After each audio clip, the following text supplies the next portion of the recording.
So this is a piece of sheet metal that has candy red on it, which is a transparent red color. So there's a gold base coat down under this first. Okay. And then the candy red goes over it. And then there's 3 layers of flames in blue flip-flop, wild rose pearl, Wow. and lemon glazed pearl. All the pearls. 3 different pearl colors, yep. And how long did it take you to do this? Well,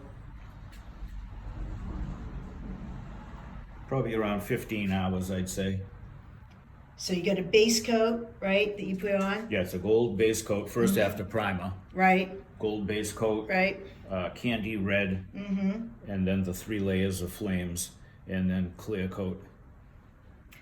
And at the end, it's hot, hot, hot. Yeah, it's flaming. It's flaming.